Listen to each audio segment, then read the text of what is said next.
Hi Year 12s. So what I'm going to do today is go through the 10-mark questions that you usually find on exams. I'll do a series of these. This is the first one, and it's going to be on delayed sleep disorders in adolescents. So the first part of this is just background information, where I stole this from. Thank you, by the way. Is pretty much just giving you a general background. I would recommend you go into more detail through your study when you get this document. So when you get an extended response question, so let's say for example in your exam, what you should do during reading time is flip straight to this section. It should be the first section you look at. And when you do look at it, you read through the scenario, you read through the question, you don't try to answer it. You just read through it so you've got an idea of what it is, then look at your short answer, then your multiple choice, or vice versa, depending on what your preference is. But always do the extended response first, both in reading time and in writing time. Because a lot of people tend to get through the multiple choice and the short answer and they're just burnt out and they don't want to do anymore, so they don't. And you lose 10 marks, if not more. So, look at this section first. When it comes to reading time, read what you're required to do. So you should go straight down to the question. So by referring to the case study above and any relevant psychological concepts, explain the causes, effects and possible treatment options for delayed sleep disorder in adolescents. Your answer should refer to the case study in adolescent sleep patterns in general. So we know just from what we've done here, and I've highlighted certain sections, you must relate it to the case study and adolescent sleep patterns. You must use his name because, well, his name is mentioned in the scenario, so you'll have to use it. You must also use other concepts associated with sleep. That's just a given. Explain, buzzword, it indicates detail and definition, so you need to make sure that you go into detail. You need to include the causes, effects and treatments for delayed sleep disorder, a phase disorder only. They don't give you extra marks if you put in some random thing about restoration theory. It has nothing to do with it. So do not mention it unless they ask for it. Alright, so we've read the question. Step 3 is to read the scenario research case study, whatever it happens to be. Then highlight keywords in both the question and the scenario. You would also annotate, which I've done here. Create a plan to answer questions using the marks and key points as a guide. And then use that plan as a checklist to write your final response. We'll come back to that. So let's read the scenario. So John, a 17-year-old high school student, was referred to a sleep centre with a complaint of not being able to fall asleep. I've highlighted the name of the individual, as you should always use their name in your answer, every single time. So the history of previous illness. John reports a history of difficulty falling asleep at night that has been present from grade school, but has drastically worsened during the past 2 years. As you read the scenario, annotate and highlight the important features. This paragraph tells us that John has a history of falling asleep and this has worsened. The sleep disturbance is persistent and ongoing, so we know that already. And so you just make an annotation about that. Past medical history. There's none that's significant. Social history. So John was a competent student until about 2 years ago, at which point his grades began to decline.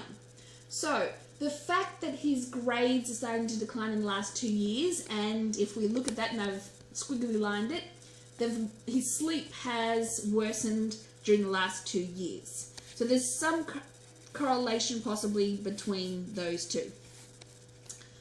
When awakened by his parents, John gets to school on time, but falls asleep in his morning classes. If left to sleep, he does not awaken until around 1 p.m, and then does not bother to go to school. John is currently on the verge of being expelled from school due to frequent unexplained absences. John is typically extremely moody and irritable and complains of an inability to concentrate. So we've got a lot of symptoms there. So I've actually put an annotation there that talks about the symptoms. So the worsened sleep in the past 2 years has affected his grades. So let's go with cognitive symptom. Fatigue, excessive sleepiness is a physiological symptom. School absenteeism is behavioural. Extremely moody and irritable is an affective symptom. Inability to concentrate is cognitive. So I've broken it down just in case we need to use that. Review of the sleep pattern. Typically, John does not fall asleep until 5 a.m. You should be getting up about that time. He sleeps deeply until 7 a.m. when his parents awaken him for school. His parents report that he often surfs the internet after 2 a.m. Evaluation diagnosis after ruling out other sleep disorders, e.g. sleep onset insomnia associated with psychological issues, and reviewing a 2-week sleep diary, the patient was diagnosed with delayed sleep phase disorder. So, he does not sleep until early in the morning. That's bad. Sleeping deeply indicates NREM stage 4. Exposed to technology at the early hours, possibly delaying the amount of melatonin being released. Not due to other disorders, so it's a primary sleep disorder. The sleep diary is subjective. I've just put it in there. I don't think it's actually relevant. And diagnosed with delayed sleep phase disorder. So we know a few things about him so far. Treatment and follow-up. The patient was instructed to get up regularly at noon. So no matter what, get up. So there's a regular bedtime. So we're going to have some sort of sleep hygiene therapy and setting up a regular bedtime routine. And undergo 45 minutes of light therapy by going outside without sunglasses. John was further advised to limit his exposure to bright light after 4 p.m. By wearing wraparound sunglasses. Each week, the bright light therapy was started 1 hour earlier until an acceptable wake-up time was achieved. So, we're retraining John's sleep patterns to make them more suitable. So, I've already read the question. We're going to now go to step 5, which is create a plan. Right? So, our plan, we need to include these things. Because, let's just go back up to the question. We need to mention adolescent sleep patterns, because that's what that one is. That's going to be about 2 marks, in theory. Possible causes, because we need to talk about the causes of delayed sleep phase disorder. The effects, so that's that one there, of delayed sleep phase disorder. Treatment of delayed sleep phase disorder. And the case study must be referred to. So John and his situation should be referred to throughout the answer to illustrate points made. So that's pretty much what you'll have. 2, 4, 6, 8, 10. Now, you do kind of lose marks if the way you've written it doesn't flow.